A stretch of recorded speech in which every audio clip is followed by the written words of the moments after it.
In this video, we're going to talk about cut and tuck, setting up a rim, and X-lashing a rim on a market basket.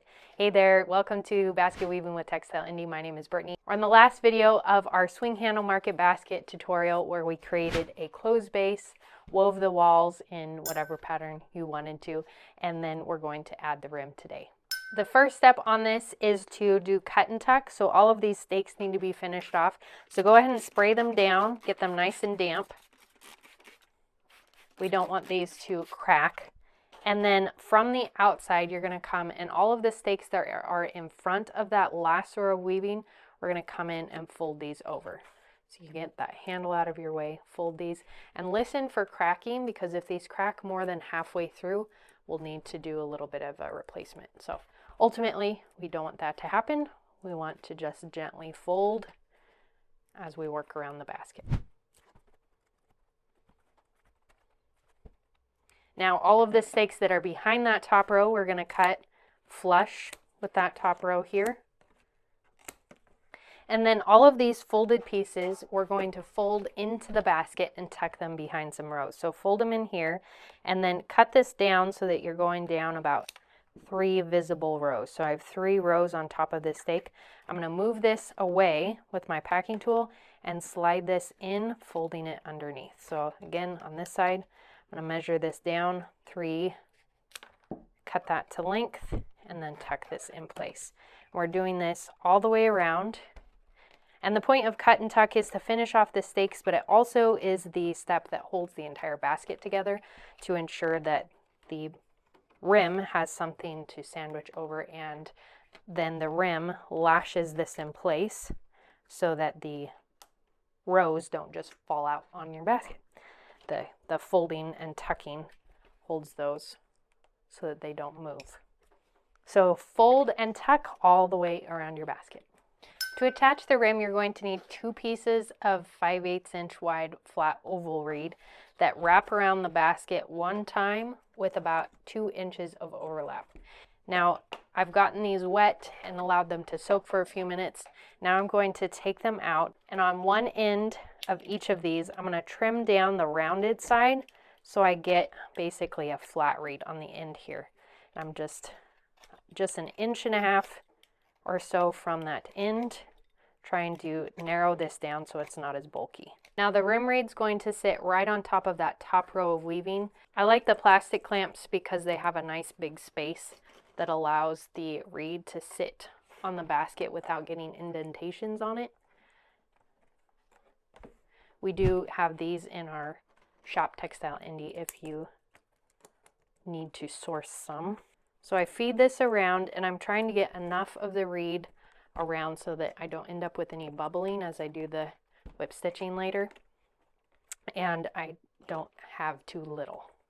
So I'm going to feed this around and then cut this right over my trim down section so it overlaps right there. And I like to trim my corners down to round this out a little bit. This is personal preference, and then clamp that in place. Now we'll do the same thing to the inner rim, starting with that trim down section.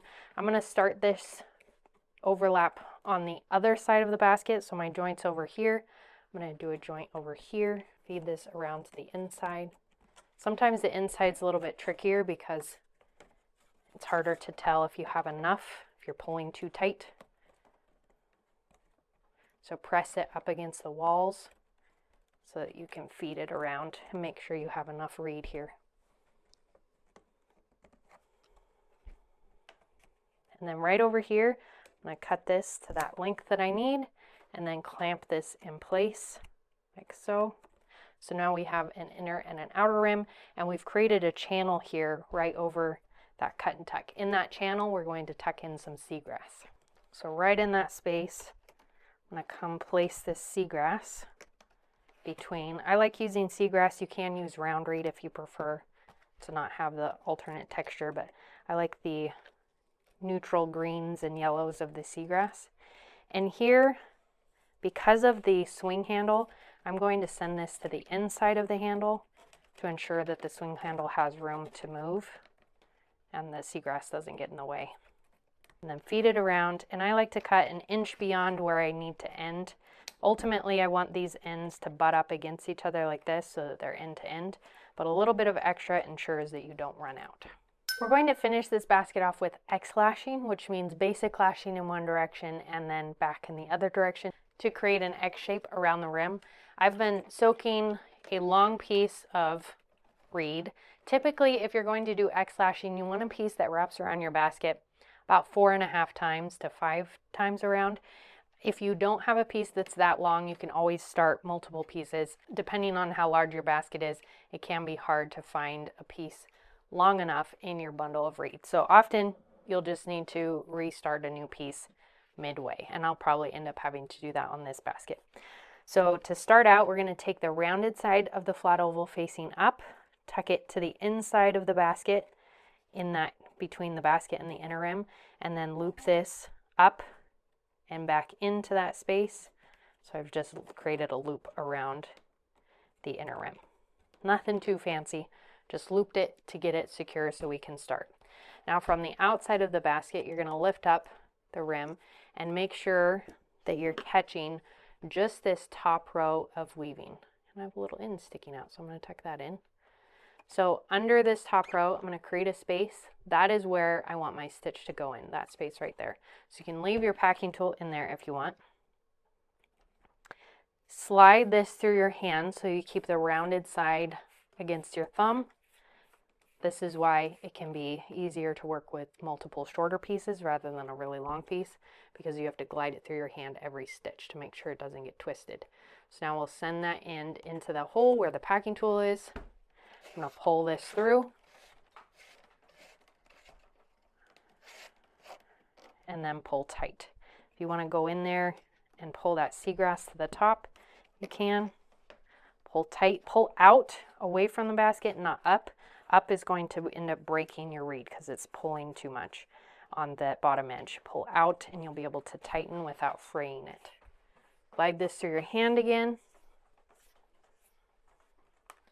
Find the space between the next two stakes and then send this into that space.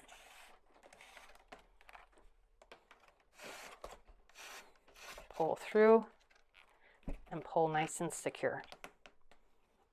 Loop it to the outside, slide this through your hand, and then go into the next space. And you're going to do this in between every stake all the way around the basket. Now for X-lashing, when you get around to back where we started over here, you're going to reverse. So we're going right to left. Then you're going, when you get to this starting point again, you're going to reverse and go back in the other direction. So you end up having 2 loops per space between stakes.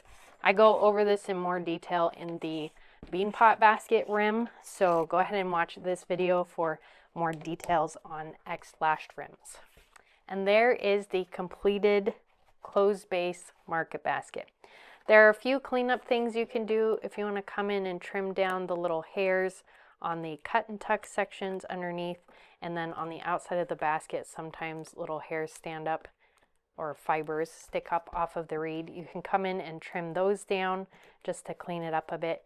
I find that cutting them works the best. If you try to sand them, you just end up with more, and burning them off ends up singeing your basket and turning it black. So trimming them down is a little tedious, but it's the best way I've found to get rid of those little sticky uppies on the outside of the reed. You've completed weaving your basket, but it's not quite done. You'll want to let this dry for 24 hours and then finish it with a stain or sealer. Some other way of protecting it, maybe mineral oil or linseed oil, so that it doesn't mold or mildew when it gets damp.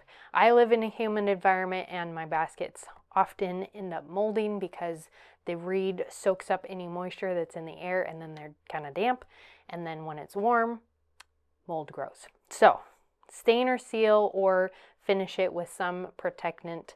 And if you do end up having mold on your basket, I have this video all about how to clean your baskets and then protect them from mold in the future. I also suggest signing your basket, because it's your work of art, with your name, the date, and where you wove it, if that is important to you. And I have a video all about that up there as well.